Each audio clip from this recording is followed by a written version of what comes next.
Hello guys, आपका बहुत बहुत स्वागत है। हम सर्जरी के सेक्शन में बात करेंगे एबी सिलेंडर फ्लैप। तो एबी सिलेंडर फ्लैप क्या होता है? इसमें लीफ रिकंस्ट्रक्शंस होते हैं और ये सर्जरी की टॉपिक है।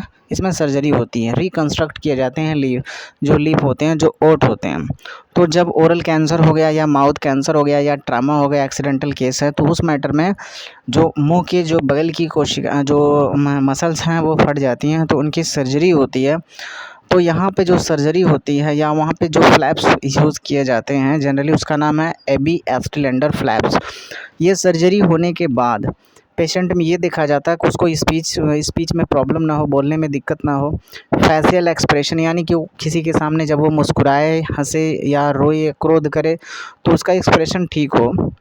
और साथ में जो उसकी ईटिंग है, जब वो भोजन खाता है, तो उसमें भी प्रॉब्लम ना हो। लेकिन जो एबी सिलेंडर फ्लैप होने के बाद जो मुंह होता है थोड़ा सा छोटा हो जाता है, तो प्रॉब्लम आती है, मगर उस प्रॉब्लम को रिड्यूस किया जाता है। थोड़ा माइनर प्रॉब्लम उसमें होती है। तो ऊपरी और निचले ओट के बीच में वर्मिलियन बॉडी होती है और ये रेडर टिश्यू के होते हैं वर्मिलियंस, और इसको लीप कहते हैं।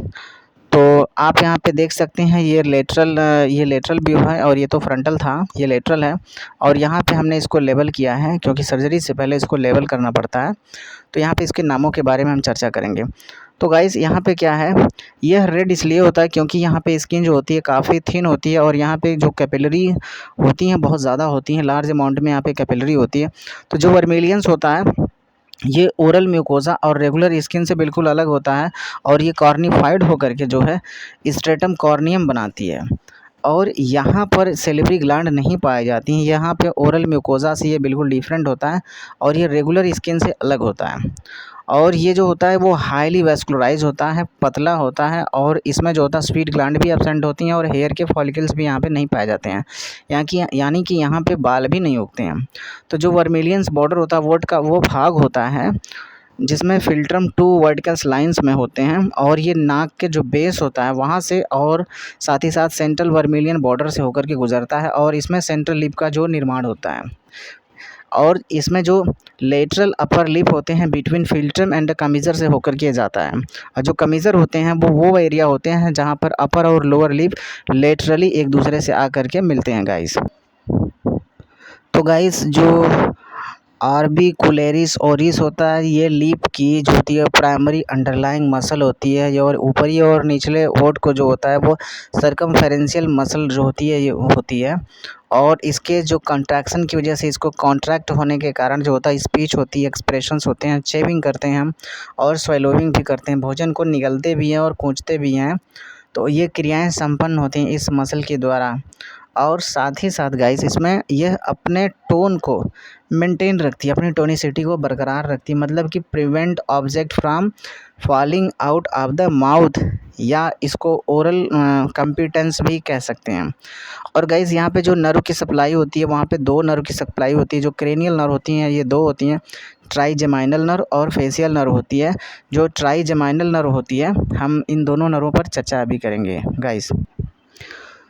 तो गाइस, यहाँ पे आप देख सकते हैं सिंपली ये बिल्कुल जो ओरल है, ओरल एरिया है, माउथ एरिया है, यहाँ पे लिप दिख रहा है, ये ओरल कमीशर है गाइस। ये जो एरिया है ओरल कमीशर है, और जिसको डुड्डी कहते हैं, ये है मेंटोरोलेबियल फोल्ड है ये, और ये वर्मिलियन बॉर्डर है गाइस। ये वर्मिलियन बॉर्डर है, इस तरीके से आप देख सकते हैं। इसका नाम है क्यूपिड बो। तो गाइस, ये दो क्यूपिड बो होते हैं, यहाँ पे आप देख सकते हैं। और ये वाले एरिया जो होते हैं, और जो ये एरिया है इसका नाम है फिल्ट्रम गाइस, और ये है वर्मिलियन एरिया। तो गाइस, सिंपली आप देख सकते हैं ये है वर्मिलियन एरिया, जिसको वर्मिलियन कहते हैं, इस तरीके से। और साथ में हम दूसरे इमेज में भी इसको देख सकते हैं अच्छी तरीके से गाइस।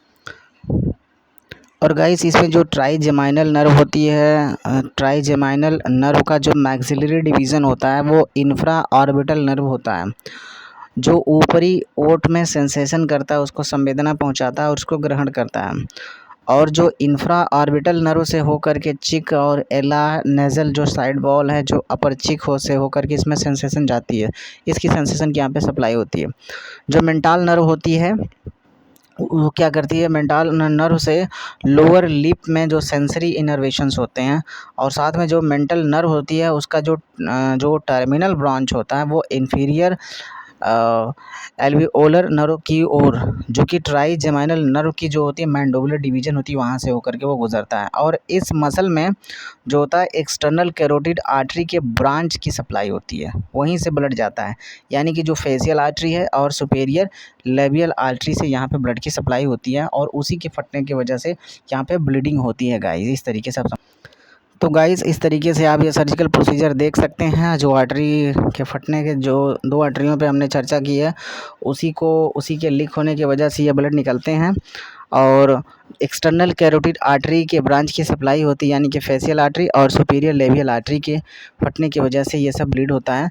तो इसको हम प्री मार्क करते हैं इस तरीके से, यहाँ पे सिंबल मतलब इस तरीके से लगाया जाता है, और इस तरीके से ये सब एरिया को मेज़र किया जाता है, जिस तरीके से जैसे कि इंजरी की सिविरिटी होती है, जहाँ जहाँ पे वो डैमेज है, और जो मसल जैसे जैसे जो आर्टरी की जो ब्रांच है, जो सब ब्रांच है, जो इसकी टेरिटरी जिस प्रकार से डैमेज है, उस तरीके से इसमें रिकंस्ट्रक्शंस गाइस किया जाए। और गाइस यहाँ पर भी आप देख सकते हैं बिल्कुल क्लियर कट पिक्चर है। यहाँ पर भी यहाँ पे थोड़ा से स्केच से यहाँ पे बनाया गया इस तरीके से, और इसको रिकंस्ट्रक्ट किया जाएगा। इस तरीके से रिकंस्ट्रक्शंस किए जाते हैं गाइस, और सर्जरी परफॉर्म होती है गाइस। यहाँ पे देखिए गाइस, आप यहाँ पे देख सकते हैं इस तरीके से ये काफ़ी मेजर इंजरी थी, और ये पूरा डैमेज हो गया था। तो इस तरीके से यहाँ पे सर्जरी हुई है, और जो ये सर्जरी है इसका जो नाम है वो एबी एस्टेलेंडर फ्लैप्स है। और इसके बेनिफिट क्या होते हैं, और इसकी वजह से क्या क्या नुकसान होते हैं, और क्या क्या इससे फ़ायदे हैं। चूँकि ये सर्जिकल प्रोसीजर है तो इसके मेरिट के साथ साथ डीमेरिट्स भी होते हैं। तो इसके बेनिफिट क्या हैं रिकंस्ट्रक्शंस के, लीव के रिकंस्ट्रक्शंस के बेनिफिट क्या क्या होते हैं गाइस, हम इस पर चर्चा करेंगे। तो जो एडिक्वेट लीव का अपीयरेंस होता है, साथ ही साथ सुपरफिशियल ओरल एक्सेस करता है, कंटिन्यूटी वर्मिलियंस बॉर्डर की बनी रहती है, और जो ओरल कॉम्पिटेंस है वो मेंटेन रहता है। साथ में प्रिजर्व होता है सेंसेशन, लिप का प्रिजर्व सेंसेशन होता है। और इसकी वजह से प्रॉब्लम क्या क्या आती है, यहाँ पे आप देख सकते हैं कुछ ये थोड़ा से ज़्यादा मेजर इंजरी हो गया। यहाँ पे क्या थे, रिकरेंट डिजीज़। तो गाइस जो ये साइट्स होते हैं, जो सर्जिकल साइट्स हैं जहाँ पे सूचर लगाए गए हैं, यहाँ पे रिकरेंट डिजीज़ जनरली होते हैं, जनरेट होते हैं। और डिक्रीज सेंसेशन ऑफ लिप्स, यहाँ पे सेंसेशन थोड़ा कम हो जाता है, वो मतलब इंजरी की वजह से। और या पूरे माउथ का भी सेंसेशन कम हो सकता है। और स्मॉल साइज माउथ, यानी माउथ का जो साइज है वो छोटा हो जाता है आफ्टर जो ये फ्लैप्स होते हैं, सिलेंडर फ्लैप हैं, एबी सिलेंडर फ्लैप के बाद। लैक ऑफ ओरल कॉम्पिटेंस, जो ओरल कॉम्पिटेंस है वो भी कम हो जाता है, रिड्यूस हो जाता है गाइस। तो इस तरीके के कॉम्प्लिकेशन आते हैं। और धन्यवाद गाइस।